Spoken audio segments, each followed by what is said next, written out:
This is your daily dose of all things royal. Welcome back, my gorgeous, good-looking friends. Yesterday, I did a video talking about an article that was featured in Closer magazine, of which Meghan was on the cover of this tabloid.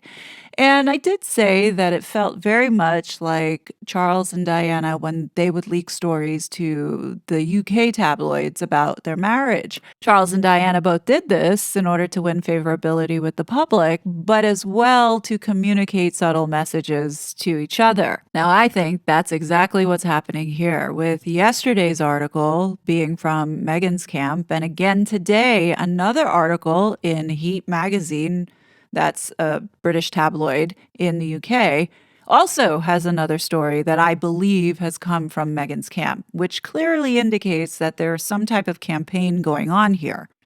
What's interesting to point out here is that the majority of these covers with Meghan or Harry have been between the United States and the UK. We're not seeing really anything from Australia's magazines or Canada's magazines or any other countries' magazines, but strictly between the United States and the UK, which leads me to believe that there's some type of communication that's going on back and forth. It's interesting to see that the lower tiered tabloid magazines are featuring Meghan. It's not like People magazine or Us Weekly or OK. My guess is that it's probably costly to get a cover story for like Us Weekly or People magazine, hence the reason why Meghan only did that once a couple weeks ago in order to clap back from the Hollywood Reporter story of being labeled as a dictator in heels. So now she's gone to these other smaller tabloid magazines, which most likely costs a lot less to do. So let's take a look at this article. So here we have this exclusive spread where it does feel like Meghan is manipulating Harry here by saying, "I need you by my side." She wants to reconnect with her globetrotting husband. So is this a message that she's put out there for Harry? Probably. But in any case, it begins by saying, if there's ever a time of year for thankfulness, giving, and, well, explosive family rows, it's the holidays. And the royals are no different.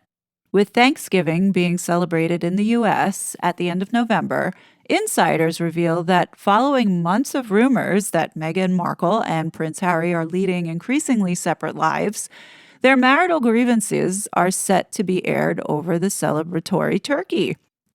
Last week, Heat reported that Meghan had been left feeling seriously put out after Harry upped the amount of solo trips he was taking, with the Duke looking pretty content as he threw himself back into his charitable work and caught up with friends. Now, if you've been following me and analyzing these articles, remember the way that they're crafting this narrative is that Meghan is left home all alone to take care of these children, almost as if Harry is off globetrotting and like doing whatever he wants while Meghan stays home with the kids, holding her back. But somehow they always fail to mention that these invisible kids each have their own nanny. So, I guess it's all about the optics. And despite Meghan going it alone herself, wowing in a red gown at a recent children's hospital gala, a source reveals the 43-year-old is planning to demand Harry is by her side in Montecito for the next couple of months. Harry wouldn't want to be anywhere else but with Meghan and the kids for Thanksgiving, we're told. Oh, that makes total sense.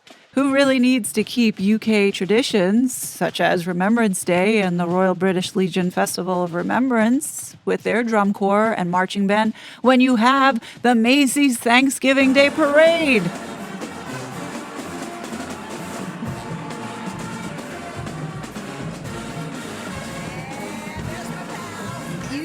I mean, who really wants to see this boring display of respect when you can have this?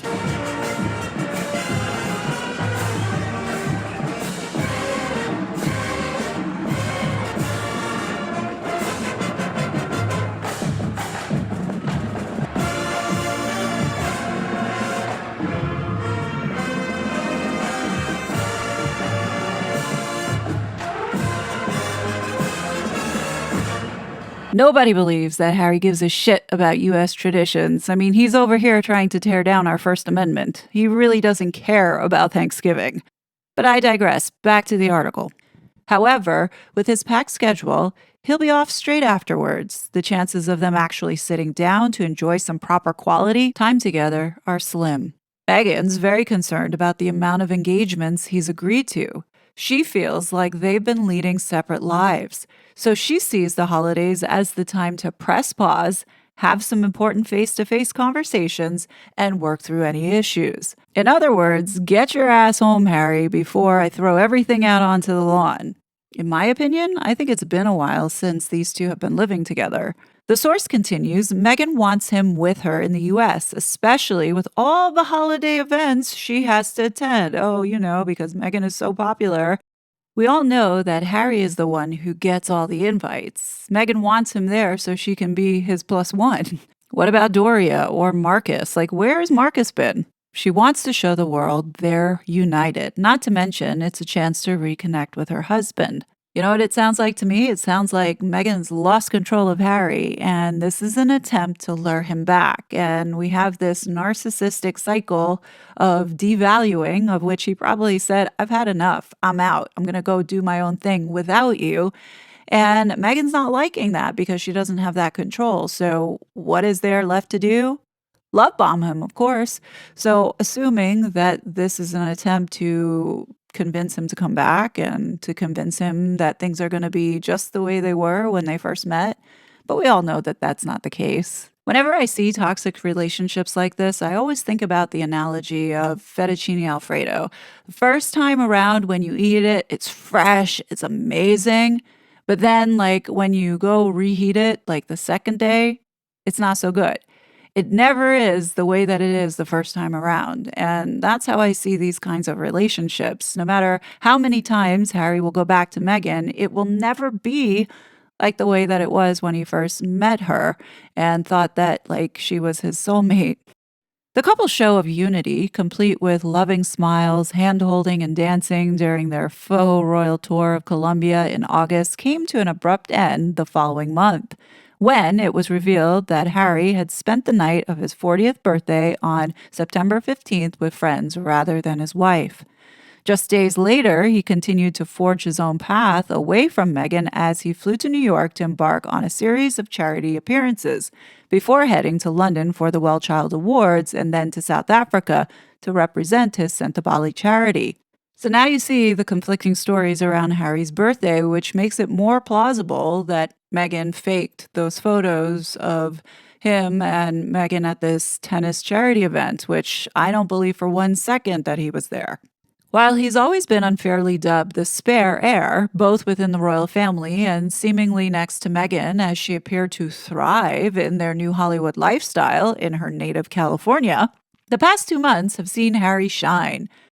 But his newfound sense of purpose would likely have been a shock to Meghan, especially after they were voted as two of the least popular royals in a public poll last December. Now, it was this part of the article that made me feel like Meghan is behind it, especially with the choice words that she used.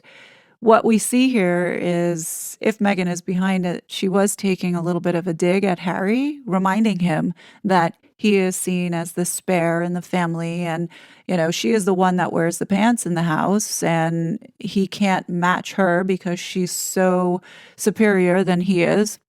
But also using the word thrive. Remember, it was her that famously said, it's not enough to survive. You have to thrive. That's the whole point of life, right?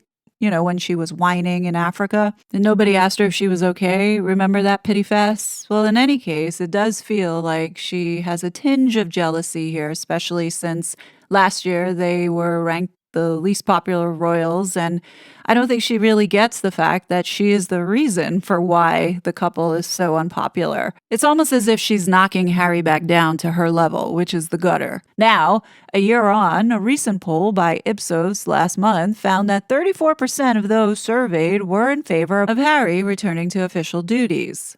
And while no plans of that nature have been announced, it has been reported that the royals' frostiness towards the wayward prince is beginning to thaw, especially Kate's, otherwise known as Catherine, Princess of Wales, Meghan, who is said to be keen to facilitate a family reconciliation in the next few months.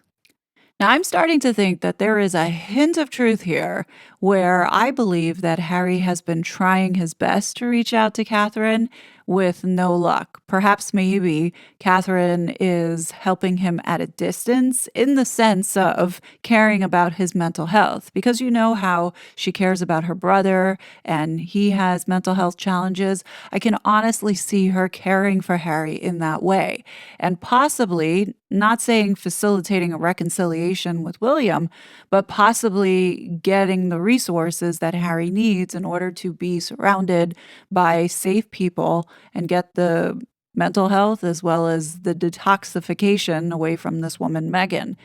I think that if she is going to be involved here, that would be the role that Catherine would play, but it would be done at a very safe distance.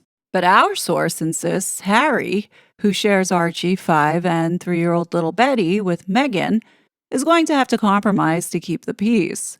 We're told this issue is bound to dominate their Thanksgiving discussions, and for Meghan, that's unacceptable.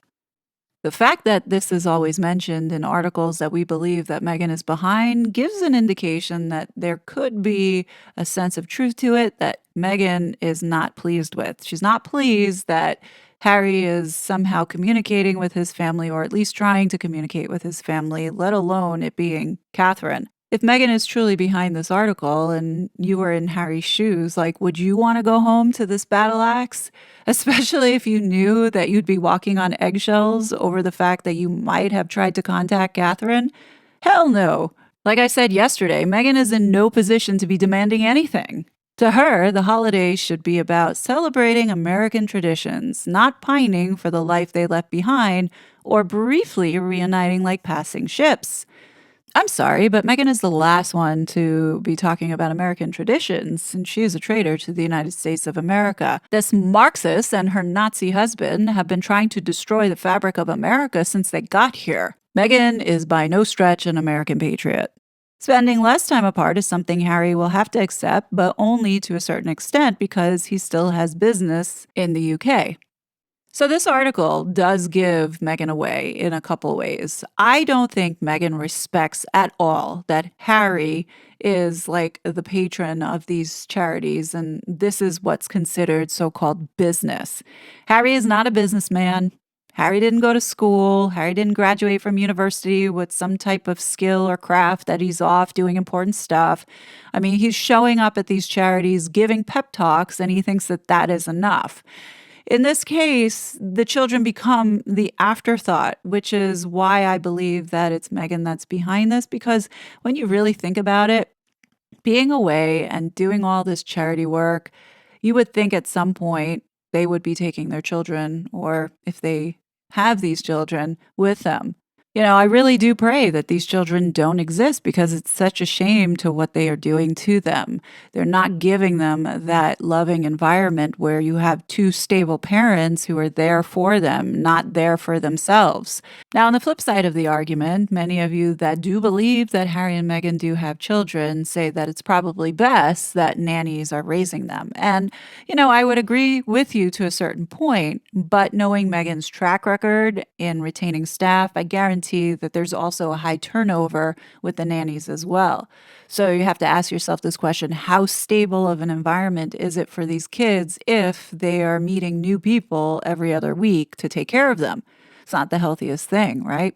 And what really bugs me, though, when I read these articles is them saying that Harry's found his new purpose. No, your purpose is to take care of those children. That's your main purpose. This is why this is so hard to believe that they have children in their possession, because what parent would not put that first as priority? Leading separate lives on the other sides of the Atlantic has certainly been plan B for the couple, who have struggled for years to establish themselves as the new golden couple of Hollywood. And right here, Meghan shows herself, because that's not what Harry wanted. It was Meghan who wanted to be this golden couple in Hollywood. She was expecting to go bag this prince and then bring him back to Hollywood, thinking that just because she'd married into the royal family, now all of a sudden the deals are going to start coming. And they did in the beginning. But then when they found out that these two have no talent, we're here where we are right now.